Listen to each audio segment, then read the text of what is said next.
హల్లెలూయా హల్లెలూయా. ప్రియులారా, ఈ రాత్రికాలం మందిరానికి వచ్చిన మీకందరికీ ప్రభువైన యేసుక్రీస్తు నామములో శుభములు. రాత్రికాలపు ఆరాధన అంటే నాకు చాలా ఇష్టం. పగలంతా పడిన శ్రమ ఆలోచనలు ప్రక్కన పెట్టి ప్రభు పాదాల దగ్గర కూర్చుని ఆశీర్వాదాలు పొందే సమయం ఇది. ఆమేన్. ఈ రాత్రి దేవుడు మీకు ఇస్తున్నటువంటి వాగ్దానం యెషయా గ్రంథము 40:31. యెహోవా కొరకు కనిపెట్టుకుని వారు నూతన బలము పొందుదురు. వారు పక్షిరాజుల వలె రెక్కలు చాపి పైకి ఎగురుదురు. అలయక పరిగెత్తుదురు, సొమ్మసిల్లక నడిచెదరు. హల్లెలూయా హల్లెలూయా. కనిపెట్టుకుని వారు అంటే ఏమిటి మిత్రమా? ఊరికే కూర్చుని సమయం వృధా చేయడం కాదు. క్రీస్తు కోసం నిరీక్షించడం, ఆయన సహాయం కోసం ఎదురు చూడడం, ఆయన చిత్తాన్ని నెరవేర్చడానికి సిద్ధంగా ఉండటం. మనం బలహీనపడినప్పుడు, నిరాశ చెందినప్పుడు, దేవుని వైపు చూసినప్పుడు ఆయన నూతన బలాన్ని ఇస్తాడు. అది పాత బలం కాదు కానీ కొత్త బలం. ఆ బలం మనల్ని ఏమి చేస్తుంది? పక్షిరాజులా ఎగిరేటట్లు చేస్తుంది.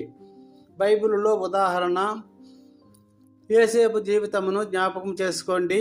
ఎన్ని కష్టాలు వచ్చినాయి ఆయనకి. అన్నలు అమ్మివేశారు, చెరసాలలో పడ్డాడు. కానీ దేవుని కోసం కనిపెట్టుకుని ఉన్నాడు. చివరికి ఏమైంది? ఐగుప్తుకు ప్రధానమంత్రి అయ్యాడు. హల్లెలూయా. దావీదు జీవితం చూడండి మిత్రమా. గొర్రెల కాపరి నుండి ఏమయ్యాడు? రాజు అయ్యాడు. ఎందుకంటే దేవుని కోసం కనిపెట్టుకున్నాడు. మన దేవుడు కనిపెట్టుకున్న వారిని ఎప్పుడు కూడా నిరాశపరచడు, నిరుత్సాహపరచడు. ఆమేన్. ఒక చిన్న కథ. ఒకసారి ఒక బస్సు కోసము చాలామంది నిరీక్షిస్తున్నారు. ఒక ఆయన మాత్రం ప్రతి 5 నిమిషాలకు బస్సు వస్తుందా అని అడుగుతున్నాడు. ఇంకొక ఆయన ప్రశాంతంగా కూర్చొని పుస్తకం చదువుతున్నాడు. మొదటి ఆయనకు విసుగు వచ్చింది. రెండో ఆయనకు ఓపిక ఉంది కాబట్టి కూర్చొని ఉన్నాడు.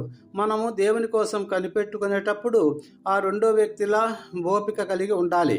ప్రశాంతంగా నమ్మకంతో నిరీక్షించాలి. అప్పుడు మన జీవిత బస్సు ఖచ్చితంగా వస్తుంది.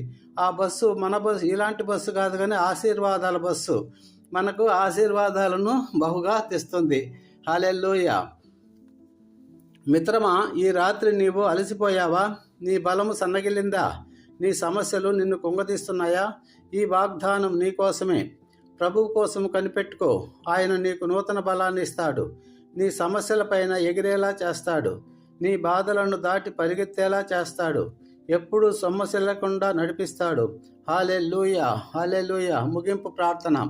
మహోన్నతుడా, మా ప్రియమైన తండ్రి, ఈ రాత్రి నీ పాదాల చెంతకు వచ్చిన మా బిడ్డలందరినీ దీవించండి. అలసిపోయిన వారికి నూతన బలమును దయచేయండి. నిరీక్షణ కోల్పోయిన వారికి